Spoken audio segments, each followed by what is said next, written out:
হচ্ছেন বাবু রতন দত্তের বসতবাড়ি, যিনি 1966 সালে যশোর বোর্ডে ষষ্ঠ স্থান করেছিলেন। আমরা চলে এলাম সে রতন দত্তর বাড়ি। এটা নড়াইল জেলার কালিয়া থানার সুমেরখোলা গ্রাম, চিত্রা নদীর পাশ ঘেঁষা বাড়িটি। সে বাড়িটি এখন উনি থাকেন না। রতনবাবু 1914 সালে ক্যান্সার আক্রান্ত হয়ে মারা গেছেন। ওনার এক ছেলে এক মেয়ে। সেই বাড়িটি দেখছেন, এই যে পাশেই হয়তো রান্নাঘর ছিল, ওই যে দেখা যাচ্ছে। এবং এই যে মেহগনি বাগান দেখছেন। ওনার ছেলে বুয়েট ইঞ্জিনিয়ার, বর্তমানে আমেরিকা আছে। উনিও বুয়েটের শিক্ষক, মেয়েও বুয়েট ইঞ্জিনিয়ার। উনি ঢাকাতে চাকরি করেন। রতন দত্ত বাবুর সহধর্মিণী বেঁচে আছেন, উনিও ঢাকায় ধানমন্ডিতে থাকেন। এই যে দেখছেন সেই চিত্রা নদীর পাশ ঘেঁষা সেই বাড়িটি, অবরূপ চিত্রার পাশেই এই রতনবাবুর বাড়িটি। সেই চিত্রা নদী আপনাকে দেখানোর চেষ্টা করছি আমি।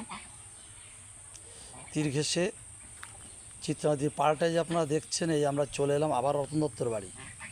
এই যে রতনবাবুর বাড়ি দেখা যাচ্ছে, ওই দেখা যাচ্ছে, আপনারা দেখছেন দূর থেকে। উনি এখানেই বসবাস করতেন, এখানেই শিশু জন্ম, এখানে ওনার বেড়ে ওঠা। তারপর ময়মনসিংহ বিশ্ববিদ্যালয়ে চাকরি করতেন, কৃষি বিশ্ববিদ্যালয়। মন্দিরটা দেখছেন, বসত বাড়ির মন্দির, পাশেই তুলসীতলা। এই তার পাশে ওনার বসত বাড়ি। এখানে ওনার বেড়ে ওঠা, এখানে ওনার জন্ম। এখানে উনি মাঝে মাঝে আসতেন। 14 সালের আগে উনি এসেছেন। উনি ময়মনসিংহ কৃষি বিশ্ববিদ্যালয়ে কৃষি বিভাগে চাকরি করতেন, বড় কর্মকর্তা ছিলেন। আমরা ঠিক পোস্টটা এখনও বলতে পারছি না, তবে খুব দ্রুতই আমরা সেটা আপনাদের জানাবো।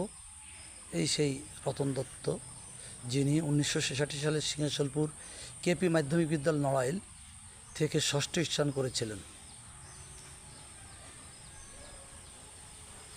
এই যে আমাদের দিদিভাই দেখছেন, উনি আমাদের তথ্যগুলো দিলেন।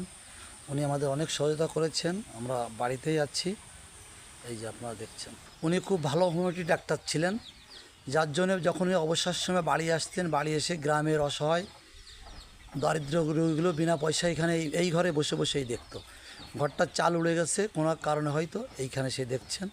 এখানে উনি বসে বসে রোগী দেখতেন। উনি খুব ডাক্তার ছিলেন, ভালো ডাক্তার ছিলেন। ওনার সাথে আমারও পরিচয় ছিল।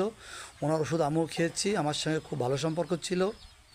কিন্তু আমি তখন বুঝিনি যে উনি এত বড় মাপের একজন মানুষ। আমার সাথে ওনার খুব সুন্দর সম্পর্ক ছিল। এই যে ওনার রান্নাঘরের ছবিটা দেখছেন, ভিডিওটা দেখছে, রান্নাঘরের পাশে এই যে অ্যাটাচ বাথরুম, ওই যে দেখা যাচ্ছে।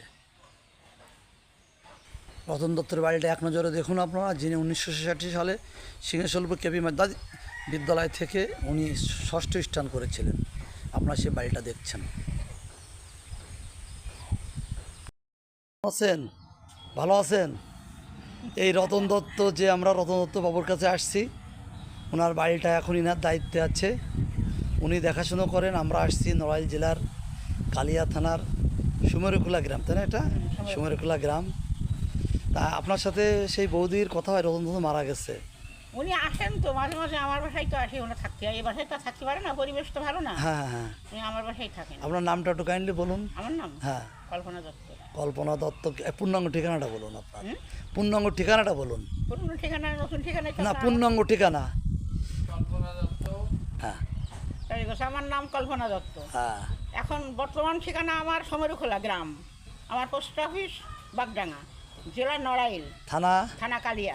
ওকে, ধন্যবাদ। আপনি একটু দেখাশোনা করেন, তাই তো? কত আগে থেকে করেন? দেখাশোনা আমি করি। কত আগে থেকে করেন? তা মনে করেন আজ থেকে 10 বছর চলছে, তাই তো? দাদার কোনো স্মৃতি মনে করে একটু বলেন। দাদা উনি আগে তো ময়মনসিংহেই থাকতেন।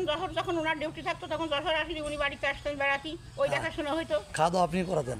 না, তখন উনি খাওয়া দাওয়া করতেন না, চলে গেছেন, এসে এক ঘুলি দিয়ে দেখাশোনা করে চলে গেছেন। আর তারপরে যখন উনি রিটায়ার্ড চলে গেল, তারপরে উনি বাড়ি এসে থাকলেন, তখন আমার ওখানে খাওয়া দাওয়া। বৌদি থাকতো না তখন? না, তখন বৌদি ঢাকাতেই থাকতো, মাঝে সাথে ওনার সাথেও আসতো, আর উনি একাও আসতেন। উনি যে একটা বিশাল একটা মহৎ ব্যক্তি এবং একটা নামি দামি লোক, এটা ওনার যে আত্মঅহংকার এরকম কোনো কিছু ছিল না? কেমন ছিল? ওনার কোনো অহংকার ছিল? উনি একটা পরিশুদ্ধ মানুষ ছিলেন, তাই তো? ওনার কোনো আত্মঅহংকার ছিল না। উনি মনে করেন দেশের পরে এত একটা বড় অফিসার, কোনো আত্মঅহংকার ছিল তাই না? উনি অত্যন্ত ভালো মানুষ ছিলেন, খুব ভালো মানুষ ছিলেন। তা ওনার কোনো স্মরণীয় ঘটনা আপনার মনে পড়ে? না, আপনি অতটা বড় মানুষের ওনাদের আমাদের বাড়িওয়ালার থেকে উনি 5 বছরের বড় ছিলেন। 5 বছর বড় ছিলেন। 5 বছরের বড় ছিলেন। আচ্ছা ধন্যবাদ বৌদি।